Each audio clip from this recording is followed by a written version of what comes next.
I am Charles Dickens. Hold it. That's the same scam you tried to pull in this movie. My name is Charles Dickens. And my name is Rizzo the Rat. Hey, wait a second. You're not Charles Dickens. I am too. What can I say? When I get in character, I stay in character. He's Gonzo the Great, and I'm Rizzo the Rat. Fine, ruin it for them. Hey, if they're watching this, it's already ruined.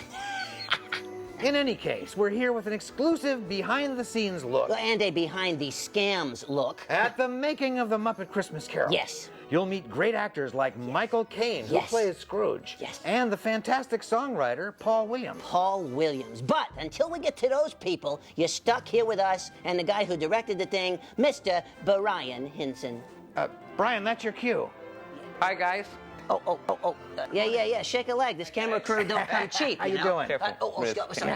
Just sit down. We'll dust it off for you. Easy on There tape. you go. You all right there? Yeah, I'm fine, yeah.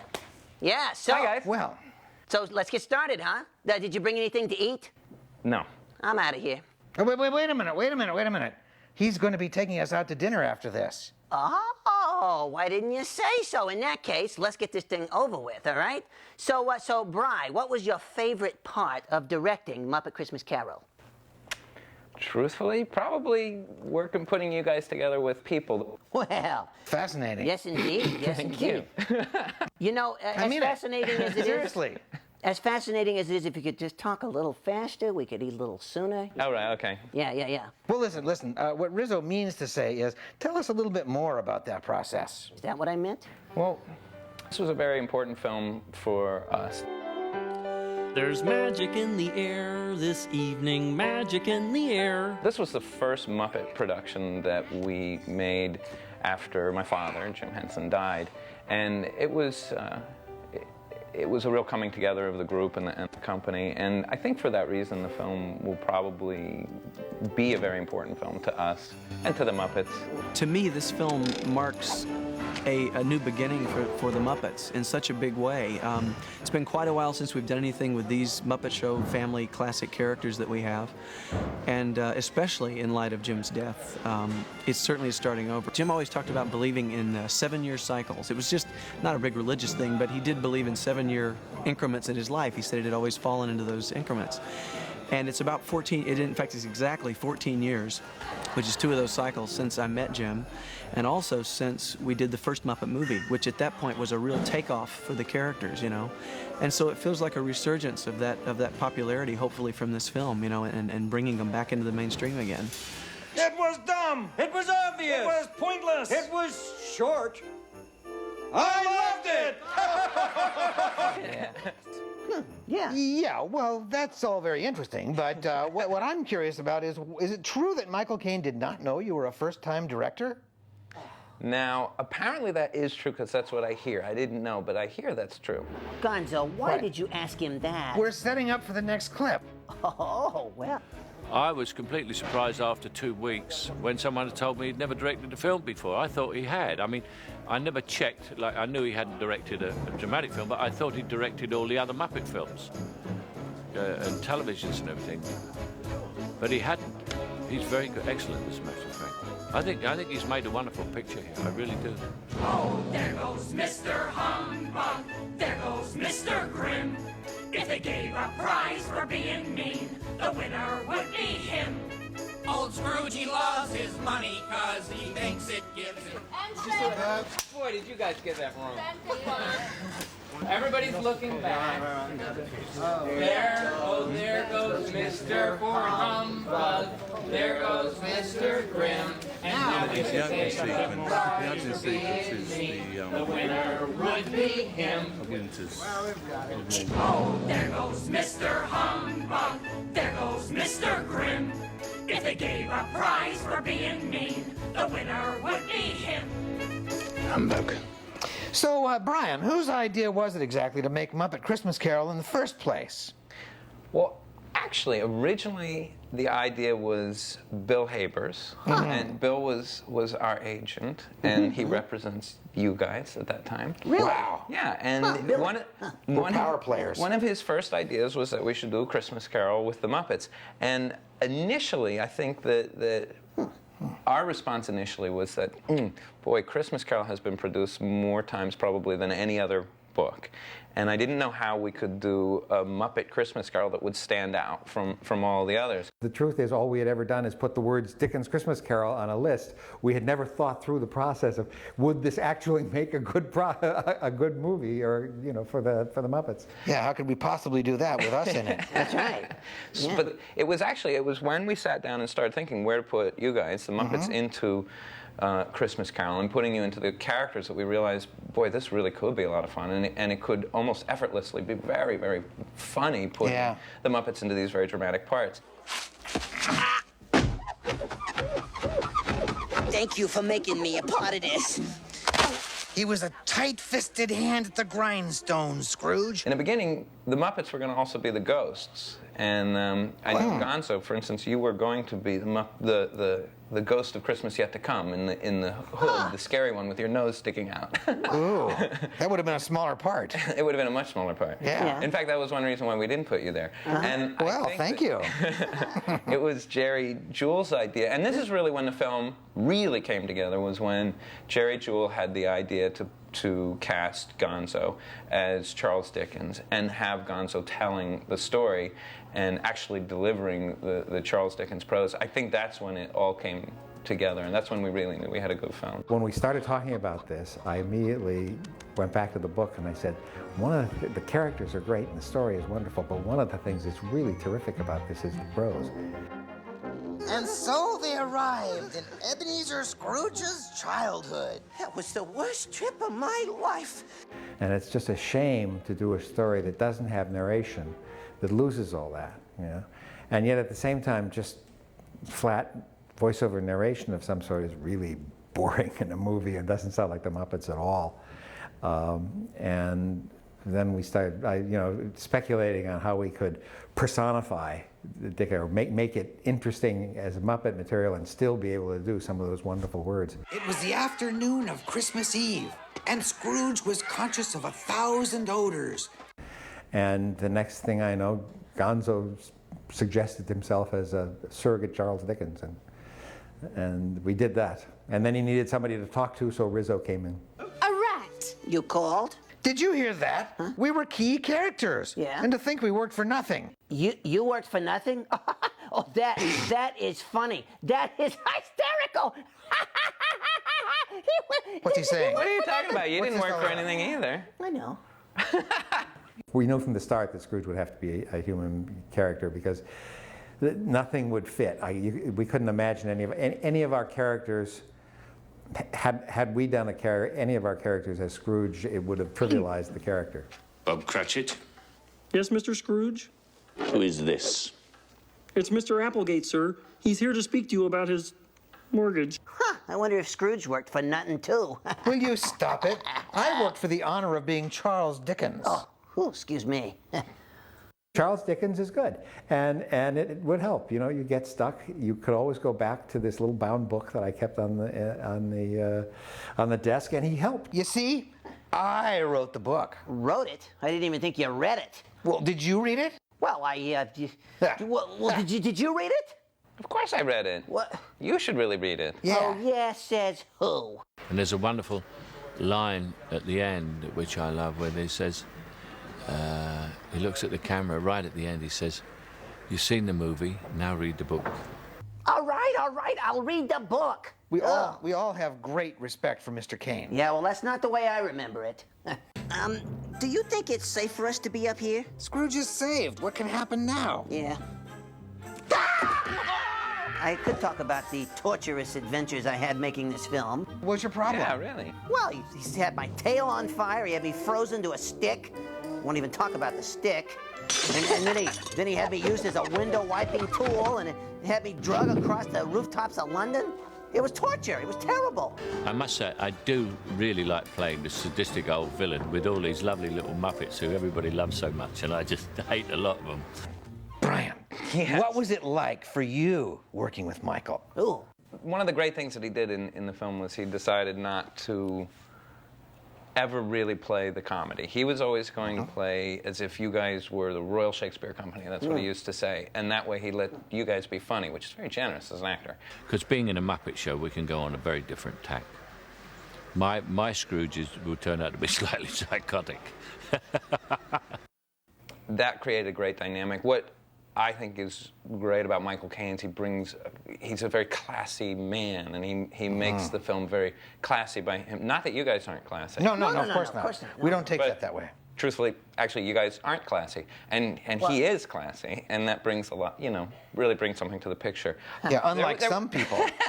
There's one spot in the film where I love his acting, which is really the one time he is deliberately funny, where he's in the counting house and we're trying to establish that Scrooge is this ruthlessly greedy man, and where he goes and throws out the guy who he's defaulted on his mortgage. A stone you can't squeeze blood from, and that's the truth. Thank you for not shouting at me. And then Bean Bunny is outside singing. And at that point, Michael becomes so greedy and so ruthless that he truly becomes insane. What do you want? A penny for the song, Governor? And I think that's a very funny beat. It's a great moment. Yeah. And I think one thing that was great for Michael is he got to sing in this, because of course our movies are musicals, and I think he had done so many films before doing this one, but I think this was the first time that he got to do a musical number, and he just went into it with such gusto. We were a little worried, but he pulled it off. Boy, he pulled it off, didn't he? Yeah. With a thankful heart, with an endless joy, with a growing family, every girl and boy will be nephew and niece to me. But the most interesting thing for me is the transition. And there is a very beautiful song during which it happens. I wish you well, but I must leave you now alone. It was almost love. I was kind of standing amazed watching Michael sing, because Michael's never sung before on stage or in a film, and Michael was incredibly aggressive. He just dove in, and in the words of the business, oh boy, did we get lucky. Let some dreams come true. Let some dreams fall true. Now we're talking. Let's hear that one, because I think that's what will go with my face when I do it, because it doesn't matter about the singing, or even if I think it's rather sad too that he can't even get the tune right. He tries to sing. I agree. Absolutely. Scrooge is. When I first became an actor, the producer said to me, use the difficulty. And that's what we've just done. We've used the fact that I can't sing. Can I ask one question? Does it help to have the young lady in your headphones, or would you rather hear just yourself alone? No, I don't ever want to hear myself alone. Okay. Thank you. Here.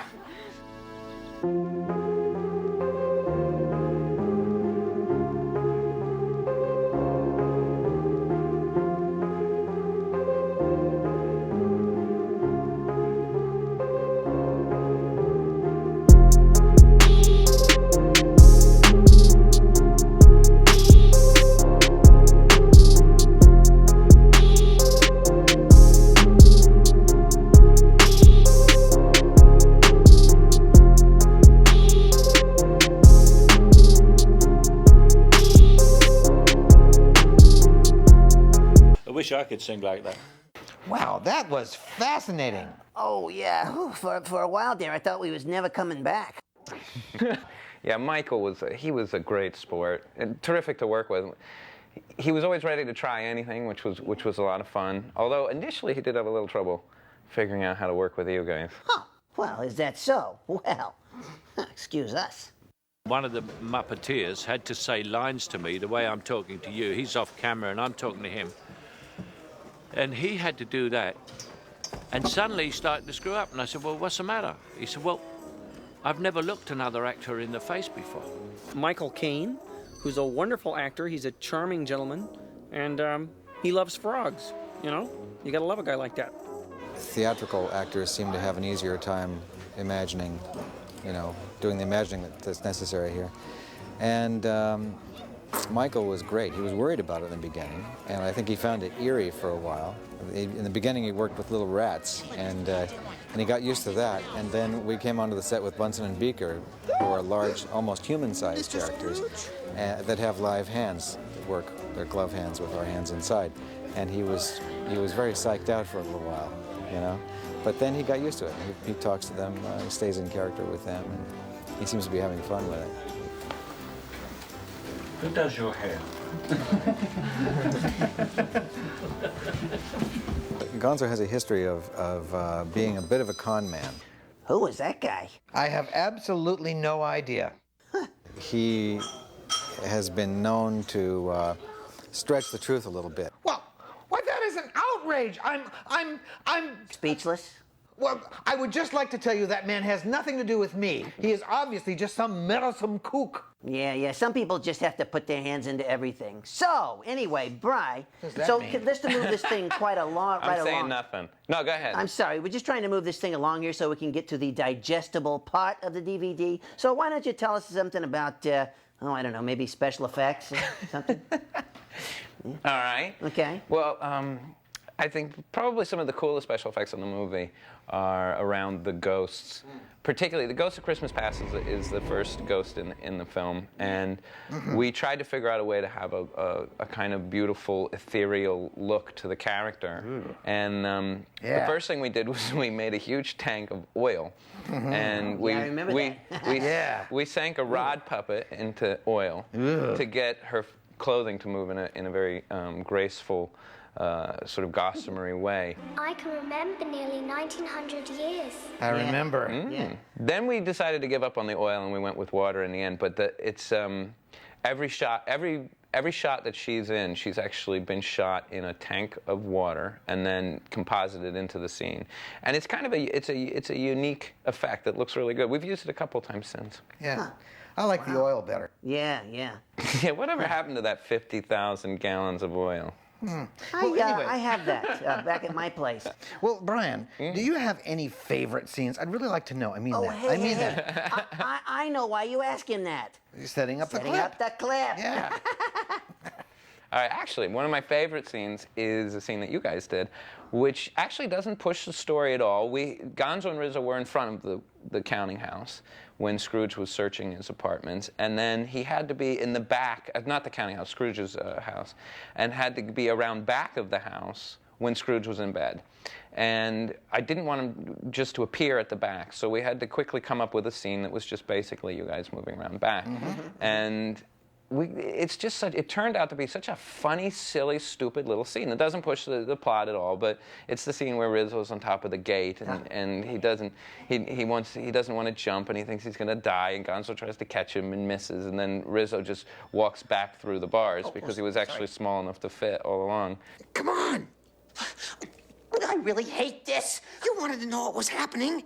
Now Scrooge's bedchamber is on this side of the house. Now jump. There's only two things in this life I hate.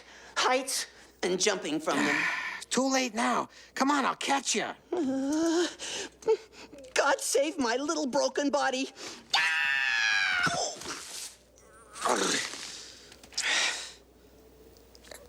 Missed. It makes me laugh. Yeah. Another favorite area where the film, I guess I kind of like it because the film almost is not a Muppet movie for a little while, which is when Scrooge is searching his apartments and he's spooked, and the film really does get very scary at that point when he's searching the apartment and he's just got a creepy feeling after the doorknob became Marley.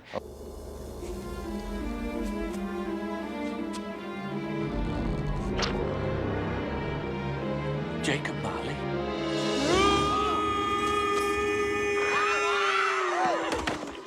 Oh yeah.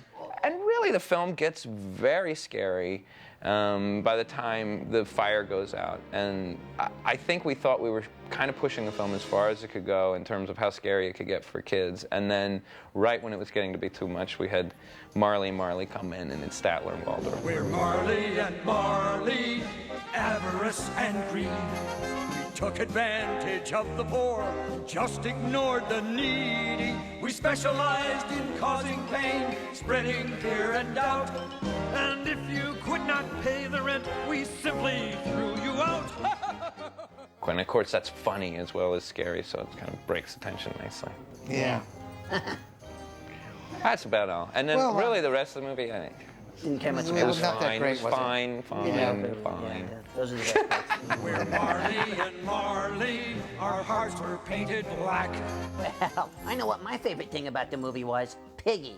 Are you crazy? Why is that? Well, because she wasn't crazy about her part. In fact, she was beside herself, which ain't easy when you're toting around that much bacon. I'm not bitter about the part, though. I just want you to know. I'm not bitter because there are no small parts, just small actresses, right? Wrong. There are huge actresses in minuscule parts. Just want to get that straight. Oh, she wasn't that mad. Oh, you want to bet? Oh, and I am about to raise you right off the pavement. Well, Miss Piggy did enjoy working with Michael Caine. Sure, Michael Caine's the star. Sure, Michael Caine's a great actor. What he needs is a great actress. They could have made him Mrs. Scrooge, but no. Well, on the other hand, she did enjoy working with us. Well, who wouldn't? There's some tension involved. Like Rizzo, the rat, Gonzo, who's a geek, a creep. Otherwise, we have a nice time. Well, she does have a way with words. Yeah, when she ain't eating. Oh, hey, speaking of which there, Mr. Director, shall we? Oh, wait, one more thing. Oh, yes. Oh, yeah. Merry Christmas! All right. Oh, you know what, guys? Before we go anywhere, let's decide where we're eating. Oh, yeah. Oh, you know, guys? I forgot my wallet. Oh, and you remember, I didn't get paid. Wait a second. No, I am living on a fixed income. I am not paid. No, come on, guys. Last time you ordered like 10 pizzas. Yes, I know, but Well, look, we could just get so much junk food. I know a place where you can eat for $1. Oh, all right. It's always me.